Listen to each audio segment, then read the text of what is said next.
Redonner le goût de la lecture aux élèves afin de rehausser le niveau de la langue française. Pour relever ces défis, le conseil d'enseignement du français du lycée moderne de Boutro a initié un concours d'orthographe. Une saine émulation qui a mis en compétition les élèves de tous les niveaux. Les 2 meilleurs de chaque niveau ont été récompensés. Pour les initiateurs, ce concours se veut un moyen pour attirer l'attention des apprenants sur la mauvaise utilisation des nouvelles technologies de l'information et de la communication. Le proviseur du lycée moderne de Boutro est revenu sur la nouvelle forme d'écriture de la langue française adoptée par la nouvelle génération. Écriture faite d'abréviations fantaisistes.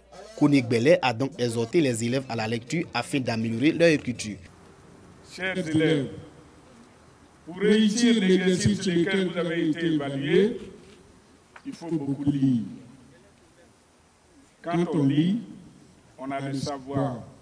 Et avec le savoir, nous pouvons être éclairés pour construire et écrire correctement le français. Le parrain de cette première édition du concours d'orthographe a salué l'initiative. Ingrid Magès a souhaité que ce concours s'étende aux autres établissements du département. Vous avez des téléphones portables. Aujourd'hui, s'exprimer en français via des SMS est devenu un jeu de fabrication de mots. Si vous vous laissez emporter par les nouvelles technologies et que vous gardez ce soi-disant français, sachez que vous n'ouvrez pas de porte à votre avenir. Les lauréats de cette première édition du concours d'orthographe sont répartis avec de nombreux lots d'effets scolaires.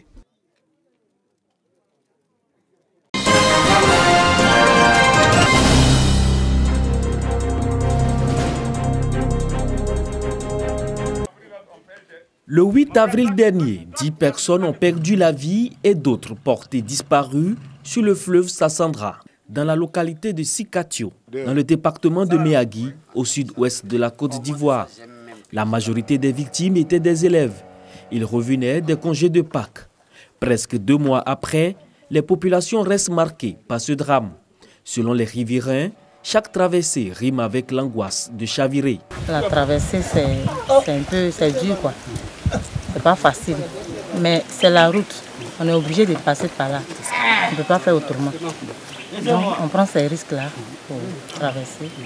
Par la grâce de Dieu, Dieu nous aide et à chaque fois on traverse. Outre ce traumatisme, les populations sont confrontées à l'acheminement des produits agricoles vers Méagui, à 18 km du village. Par défaut d'un pont, les populations de Sikatio, producteurs de cacao pour la plupart, sont obligés de faire un détour de 120 km pour se rendre à Soubré afin d'écouler leur production. Nous demandons à l'État, pour ne pas qu'une deuxième fois cela se produise, nous demandons à l'État de prendre toutes ses dispositions. S'il peut permettre à ce que sur ce côté du bord de Méagui, faire un pont.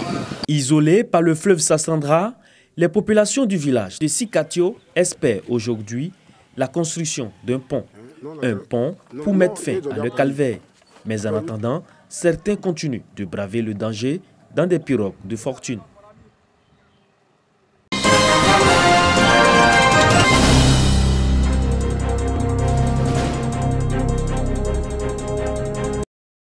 Le village de Koro-Oulé, situé dans la commune de Kaniasso, sera bientôt équipé d'un château d'eau, en vue de mettre fin à la souffrance des populations du fait de la pénurie d'eau.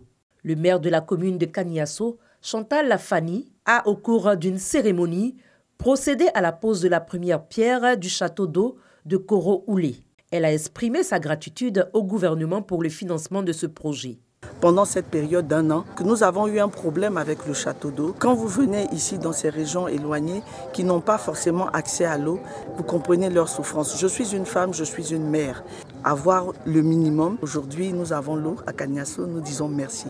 Au nom de nos mères, au nom de la population. Pour le préfet du département de Kaniasso, Koulibaly Seydou, le financement évalué à près de 200 millions de francs CFA n'était pas supportable par le budget de la mairie. Aujourd'hui, grâce au soutien du gouvernement, qui répond ainsi à la requête des populations en finançant la réalisation d'un château et d'un forage, afin de résoudre à l'épineuse question de pénurie d'eau dans ce village. Selon l'entreprise chargée de la réalisation du projet, le délai d'exécution des travaux pour la construction du château et d'un forage est de 90 jours et pourra servir 3000 personnes. Notons que les villes de Kaniasso et Odiéné connaissent depuis 2017 des difficultés d'accès à l'eau potable. l'Office national de l'eau potable a mis à disposition un camion-citerne pour servir l'eau aux différents foyers de Kaniasso. Depuis fin avril 2018, l'eau est de retour dans les robinets grâce à un forage réalisé par l'État à Kaniasso.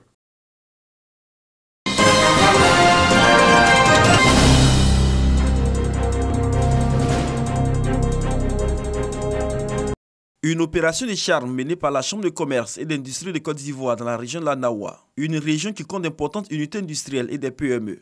Il s'agit pour la direction régionale du bassin central de cette institution de convaincre ces entités à s'inscrire à la Chambre. Au cours de la rencontre d'échange, il s'est agi pour la présidente du bassin central de la Chambre de commerce et d'industrie de présenter aux opérateurs économiques de Soubré les offres pour renforcer davantage et promouvoir leurs activités. Et cela se traduit selon elle par des formations et l'appui dans l'acquisition de matériel d'infrastructure. Les opérateurs économiques de la région de la Nawa, par la voix de Jean-Jacques Kofi, président de la Fédération des commerçants de Soubré, a salué l'implantation de la Chambre de commerce et d'industrie à Soubré. Une implantation qui va, selon lui, aider à renforcer l'opérationnalité des activités économiques et optimiser le rendement des opérateurs économiques. Aujourd'hui, nous sommes satisfaits et nous savions que nous avons un couloir de transmission de nos problèmes et encore un peu en dehors des problèmes que nous avions. Et nous avons aussi une éducation, une formation dans notre activité quotidienne. Pour diriger la nouvelle chambre de commerce et d'industrie de Soubré, le choix des opérateurs économiques s'est porté sur Dr Clark Kofi Bro. Il s'engage à œuvrer dans l'Union pour le développement des activités des opérateurs économiques de la région de la Nawa. Je vais servir de courroie de transmission entre les commerçants et l'industriel et nos autorités. Voilà, donc c'est vraiment la bienvenue. Je suis à la disposition de la population, à la disposition des commerçants, à la disposition aussi des industriels. Le préfet de région, Ali Ali Kouadio, a pour sa part salué la tenue de cette rencontre qui a permis aux uns et aux autres de mieux connaître la Chambre. Il n'a pas manqué de prendre l'engagement d'apporter l'appui de l'administration pour aider à l'atteinte des résultats escomptés.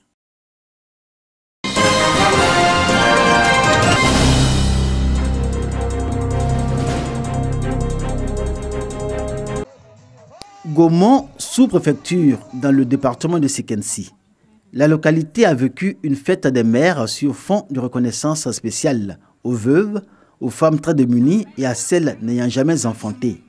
175 mamans venues des villages et sous-préfectures qui composent le département de Sekensi ont reçu chacune un cadeau, un bonheur partagé avec la population sur des accents de fête avec le soutien de l'ONG Compassion Vie dont la présidente Julie Somo a pris une part active à la fête. Entre pas de danse et remise de cadeaux, Diaby Aminata, préfet du département de Sekensi, a relevé l'importance de la femme dans la société. Elle appelle la collectivité à lui vouer considération et respect. À toutes les femmes et à toutes les mères de Sekensi, la préfète Diaby Aminata demande d'être des modèles à tout point de vue. Mener le bon combat contre la pauvreté et la misère, c'est selon elle la voie royale pour obtenir la place qu'elle revendique dans la société.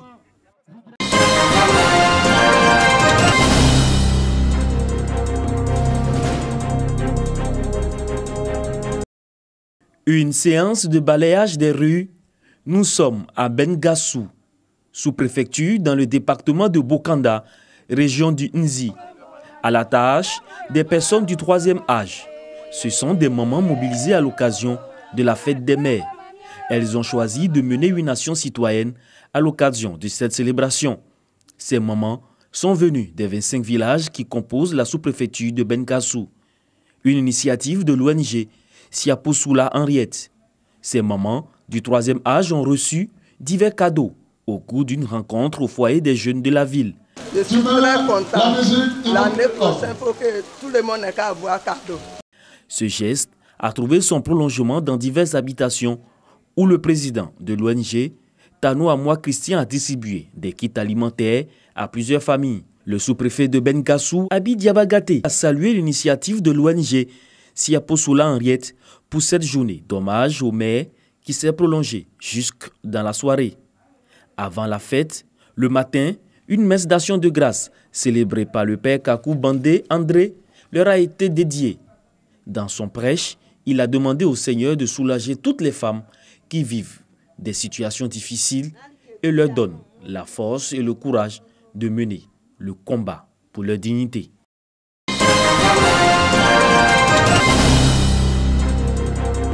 Bouaké, quartier Kofikrou, l'association des femmes du dit quartier n'est pas restée en marge de la célébration des mères. Occasion pour ces dernières de se pencher sur leurs conditions de mères au foyer et de porteuses de vie. L'association des femmes de Kofikrou entend mener des campagnes de sensibilisation pour une autonomisation définitive des femmes. Les fidèles de la communauté chrétienne catholique de la paroisse Saint-Joseph de Diabo ont célébré la fête des mères. Le père Lucien Ngoran-Kwadjo a donné les raisons de cette célébration. La femme, mère de l'humanité, mérite adoration et considération à tout instant. À cet effet, Yao Ngoran Rosalie, mère de 20 enfants, âgée de 79 ans, ménagère de son état, a reçu des présents en présence du chef de canton de Diabo, Nana Batetoma. Les femmes de la commune de Dabakala ont connu la joie de la célébration des fêtes des mères par le biais de l'ONG Femmes pour le développement de Dabakala. Une occasion de saluer les mères qui se battent au quotidien pour l'épanouissement de leur famille. Le parrain de cette célébration, Ouattara Doma, a exhorté les mamans de Dabakala à se constituer en coopérative afin de bénéficier du soutien de l'État et des ONG. Les femmes des différents groupements et associations, par la voix de leur porte-parole, se sont engagées à travailler pour leur autonomisation. Une autonomisation qui leur permettra de contribuer au développement du pays. Les femmes sont réparties avec des complets de paille et des ustensiles de cuisine.